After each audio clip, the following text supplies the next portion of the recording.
So there are many hard counters that might leave you struggling on finding ways to win against them with 3.0 Xbow cycle, but a very underrated tactic that I will show you in this video is making effective punishes in single Elixir.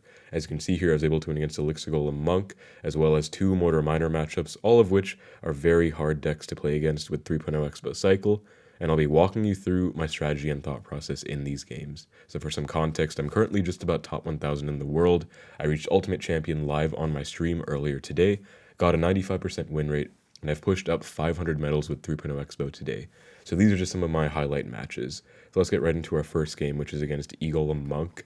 And as you can see here, it's going to be a very rough matchup because he has the Monk for my archers and tower, and he has the arrows for my archers too. Plus I'm playing with the Ice Spirit, not the Electro Spirit, so the Night Witch bats will be a significant problem. I start out with my split archers, and he goes for the arrows, which as you can see, he's immediately down 1.5 elixir, I'd say, because we're even 3 for 3, but he hits one of the archers, so the other is counter pushing. I go for the Expo to try and make something happen, and Ice Spirit to predict as well, and he goes for the healer plus E-Drag late. And so right here I immediately recognize that this E-Drag is getting DPS'd by my archer. I know all my interactions, so I know that 3 archer shots plus a fireball kills an E-Drag.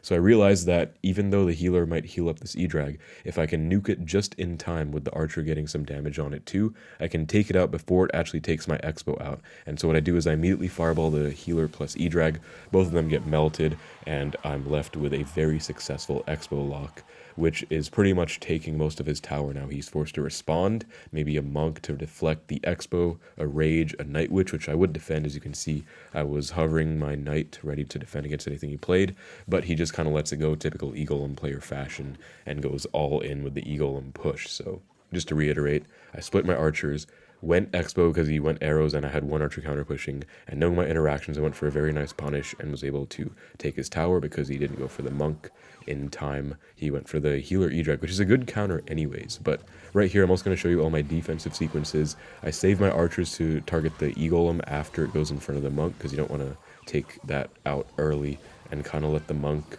deflect them. And then the Tesla's doing work, the log does work on the blobs, and as you can see, that's a very solid defense.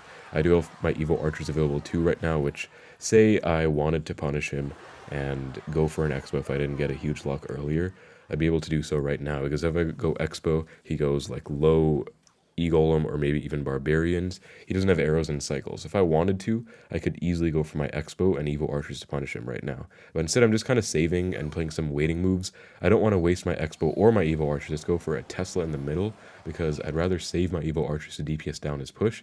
I'd rather save my Expo to potentially punish him. Right here, I do go for the bow. Not a necessary play. If you want, you could just go for a full defense here. I'm just kind of lazy and impatient, rather, more than lazy. I just want to take the tower, be done with it. So it'll also serve as kind of a defensive Expo, helping out against this Eagle. I'm not going to do too much, but it's something. I go for the early Evo Archers, which you can see he does go for that Monk ability, and very unfortunate timing, because I thought he would kind of let it go, seeing the archers locked on. But I went for them because I wanted to DPS down as much as possible before he went Monk ability, or went for the arrows on the archers. So against arrows decks and Monk decks that can deflect your archers back to themselves, sometimes you can still go for the archers at a good timing and get value before they deflect. Unfortunately, my fireball goes to my own tower here. This looks very rough, but I thankfully do have the Evo Tesla, which does absolute work on those blobs. Let's just rewatch that sequence, because that was so satisfying, honestly. That Evo Tesla log on the blobs is just pure art. As you guys can see right here, Evo Tesla log, everything just evaporates into elixir blobs, and that's just a very satisfying sequence. Plus the double fireball here. Stack archers in the left for these barbs, and if he does go arrows on them, I mean, he's just kind of spending a lot of elixir unnecessarily, and it's fine to take damage because I've already taken his entire tower. Obviously, if I was not in the fortunate situation that I am, because I took his tower early, I'd be forced to defend more and go in more as well. I'd have to go Expo to pressure him constantly, but I'm able to full defend. Here, a very beautiful play, as you can see. I go for the early fireball, hitting the Monk, hitting the E-Golem, hitting the Night Witch, and hitting the Battle Healer. So a play I love making against Monk, as you can see, is kind of subverting their expectations and going for early spells. So if he has a Monk, E-Golem, Night Witch push, I fireball it immediately. Same goes with E-Drag. You want to fireball E-Drag quite a lot. You do it before they go ability. Now he goes ability like reacting to my fireball, which is just silly. Obviously, it's not going to do anything, right? So that's just a very nice sequence. You can see perfectly timed archers too, kind of after he went Monk ability and it wears off. I don't really know the exact timing. I just have a good sense in my head for it, so Let's give him the well played because this dude literally lost to me and got cooked with Golem Monk when I'm not even playing Electro Spirit. Like, that's just crazy. But that was a really good win. As you can see, again, the early punish was huge. Speaking of early punishes, into this next one against Mortar. And this is a huge single elixir matchup where you want to try and maximize single elixir as much as you can in this matchup too, because Mortar Miner is a very painful one.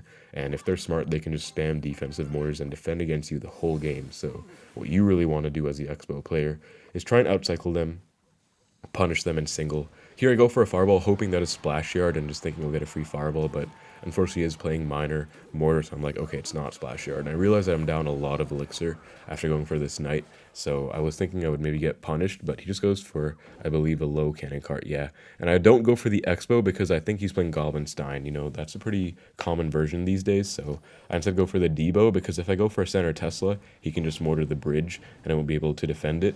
If I go for, you know, archers or anything, he might just go arrows. I want to just get a Debo to stack value on the board. Here I make a minor mistake, actually. I should have gone Skellies on the cannon cart. I don't know why I got a bit complacent, thought it would maybe die before it hits the Xbow, but that was just my bad. Should have gone Skellies for the cannon cart. But nonetheless, you can see I've already split archers twice, and that is the big goal and takeaway from this match. I'm trying to use my Evo archers to form a very effective punish. Here I believe he just cycles arrows on my tower or something like that, but no, he actually goes for the miner. I go knight predicting a miner as well. You can see it's a pretty good prediction because I end up actually getting a pretty good situation. And now I've recognized that number one, he doesn't have mortar in cycle, so he can't go for a low mortar. Number two, I have Evo archers and I know he's going to go cannon cart for the Xbow. Every player does, right? Why wouldn't you just go cannon cart on the first Xbow of the game? This, I believe, is my first offensive Xbow, so he's just going to go cannon cart, get a free 5 for 6, and I'll be mad about it, right? But I know he's going to do that, so I go for the bow, and immediately Evo archers too, predicting the cannon cart. As you can see, I predicted it perfectly with my Skellies too, and the cannon cart does hit my Xbow, but well, rewatch that again, right? He does actually miss the arrows, but even if he didn't, I would have still had an Xbow lock. So I go Xbow right here. Evo archers predict the cannon cart. I know exactly the placement, and I get the perfect power shot lineup.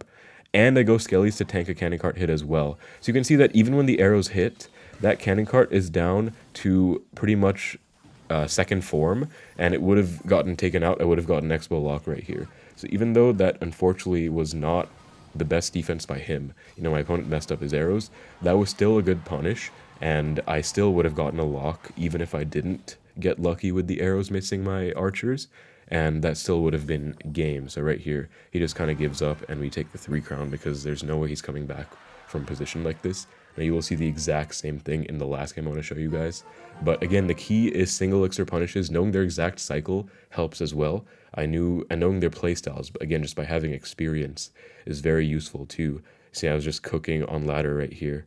Some hard counters, of course. Boss, Bandit, Miner, Poison, Giant, Graveyard. What are you going to do, right? But I pushed up pretty easily afterwards. This is another one I was pretty happy with because, again, it's Boss, Bandit, Mortar, Miner, very hard matchup. And I just kind of get him in single, right? So here I go for the split archers. You can see that this is a big part of my playstyle. I'm a very aggressive player. I like to split archers a lot. And if they go for arrows on one archer, if they go knight the back, if they go E-drag the back, Exe the back, bowler the back, I'll always Expo opposite. If they go for, honestly, a 3-4 elixir card opposite to my archer, I will always Expo opposite. So here, he splits his spears. I think I just go ice for the 2. No, I don't actually. I think I just go in actually, do I? Yeah, I do.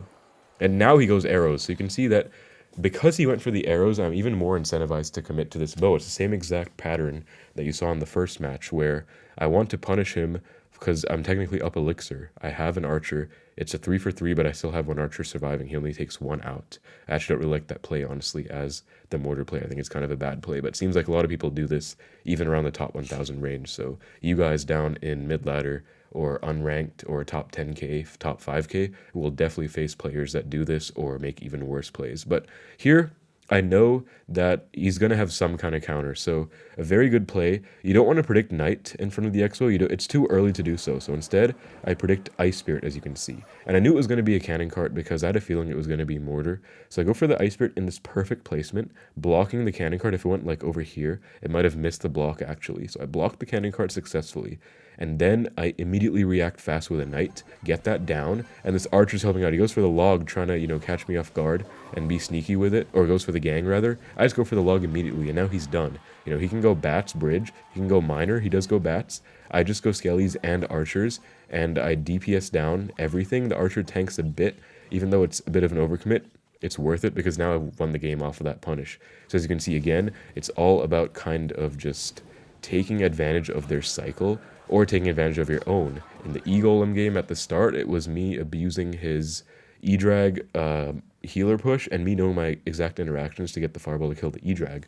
In the other Mortar game, it was me abusing his cycle and knowing his playstyle, knowing he'd go cannon cart, and abusing my own Evo Archer cycle. I cycle to them super fast. In this game, it was mainly me abusing my opponent's tendencies with my own kind of game sense. I knew that he would probably go cannon cart, and I didn't predict with a knight is too aggressive and he can probably react in time. If I went knight, he would have probably gone late boss bandit instead. But since I didn't go knight right away, I went ice spirit. He was like, okay, I can just go goblin game to clean this up. And then that's when he got messed up after that. So you can see that it's kind of all about just punching them according to what you have in cycle and what they have as well. But just remember this against any hard counter.